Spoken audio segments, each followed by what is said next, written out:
enseignement de l'Ancien Monde et commencé à réécrire l'histoire afin que la grande réinitialisation ait été un succès. Ce que nous voyons au XIXe et au début du XXe siècle est la phase finale de la réinitialisation.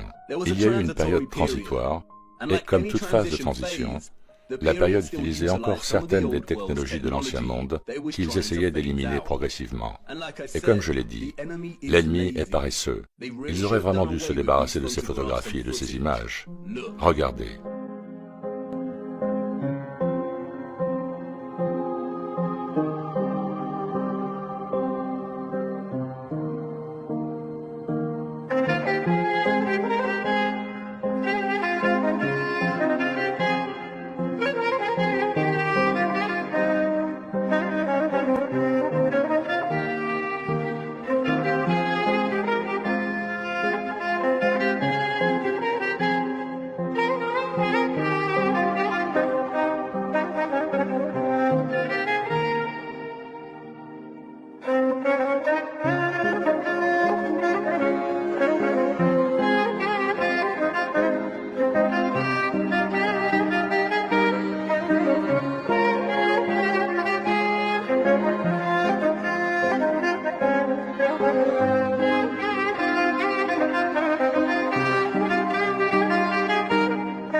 Wow!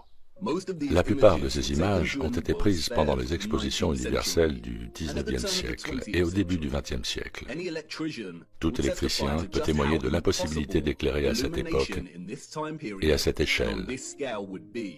Quel cauchemar absolu à câbler!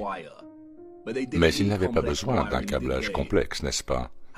Comment pouvaient-ils avoir des trottoirs mobiles à cette époque? Nous voyons également cette technologie exposée dans les parcs d'attractions américains en plein essor au début du XXe siècle. Il y a une raison pour laquelle ils les appelaient les parcs électriques.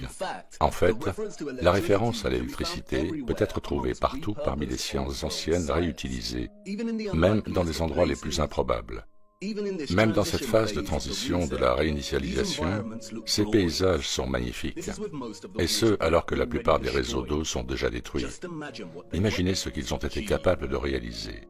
Tant d'icônes symboliques majeures de notre époque peuvent être retracées jusqu'au Mercure, qui a rendu cet ancien monde technologique électromagnétique possible en premier lieu.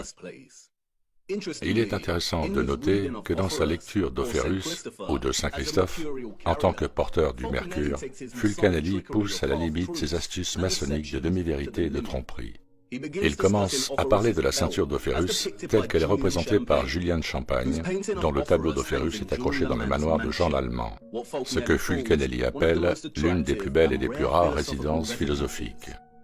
Le tableau représente Opherus portant une ceinture brodée de lignes entrecroisées. Il est important de noter qu'aucune des autres célèbres représentations artistiques d'Opherus ne le dépeint portant cette ceinture. Fulcanelli s'exclame que l'artiste a fait encore mieux que les autres. Sous l'inspiration du savant hermétique qui a commandé le tableau, l'artiste a représenté Opherus serré par une large ceinture au niveau de son abdomen. C'est cette ceinture, écrit Fulcanelli, qui donne à Saint Christophe son véritable caractère ésotérique. Écoutez très attentivement ce qu'il affirme ensuite. Selon certains documents conservés dans les archives du manoir Lallemand, nous savons que Jean Lallemand appartenait à la confrérie alchimique des Chevaliers de la Table Ronde. Ce que nous allons dire ici ne peut être enseigné. La ceinture d'Opherus est un signe que tous les philosophes reconnaissent comme la marque extérieure qui indique l'extrême pureté intrinsèque de leur substance mercurielle. C'est un signe que le vieil auteur appelle le sceau d'Hermès, l'étoile du Meiji, l'ourson, la constellation dans laquelle se trouve l'étoile polaire.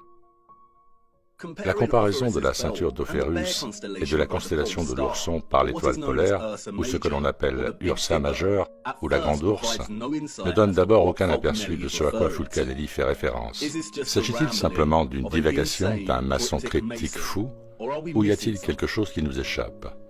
Mais si vous commencez à tracer le motif sur la ceinture, un autre motif caché et familier commence à émerger au sein même du motif.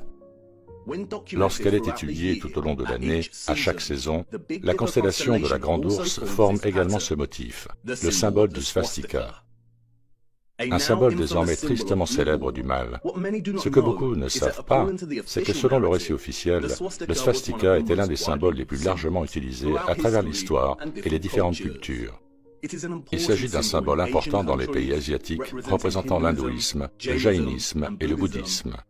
Il a été utilisé par les Grecs et les Romains dits anciens, les druides, les Celtes, les Amérindiens, les premiers chrétiens, etc. Nous le voyons dans les mosaïques, les églises rupestres, les bracelets, les rosaces, les croix, les poteries, les vêtements et les drapeaux.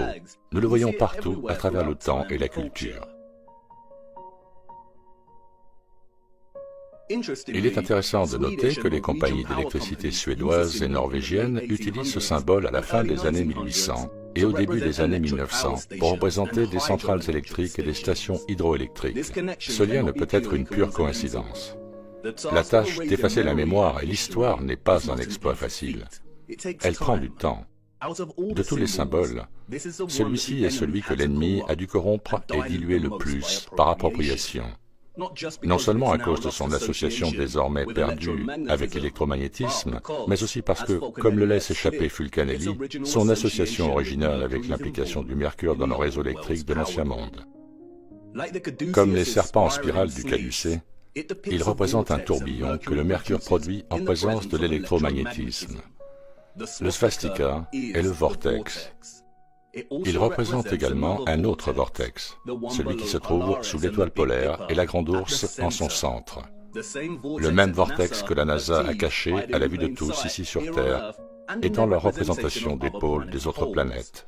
C'est le même vortex que Mercator et d'autres ont documenté dans des cartes et des écrits. Le tourbillon entourant les Rupes Nigra est situé au pôle Nord.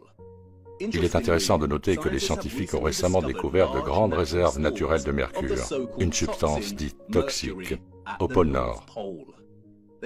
Ils s'inquiètent de sa fonte et de sa toxicité. Bien sûr qu'ils le sont.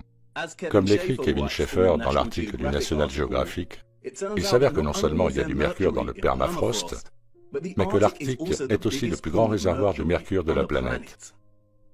S'agit-il d'une nouvelle moquerie de leur part, ou existe-t-il réellement une grande quantité de mercure dans le Nord? Nous reviendrons sur ce sujet bien plus tard dans notre voyage. Les métaux nobles et leur emplacement original sur la Terre sont très importants, et ce sont les Écritures qui détiennent la réponse. L'Ancien Monde savait. Il connaissait mieux que quiconque la terre sur laquelle il marchait. Il savait que les métaux alchimiques, l'or, le fer, le cuivre, le mercure, etc., pouvaient être fusionnés de manière à leur permettre d'accéder à l'énergie électromagnétique éthérée. Ils savaient qu'Ophéruus, le mercure alchimique, pouvait élever le Christ, l'or alchimique, et le porter vers les masses.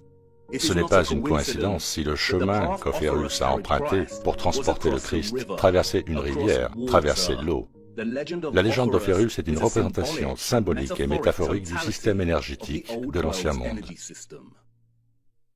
Vous avez une question, et j'ai l'impression de savoir ce que vous allez dire.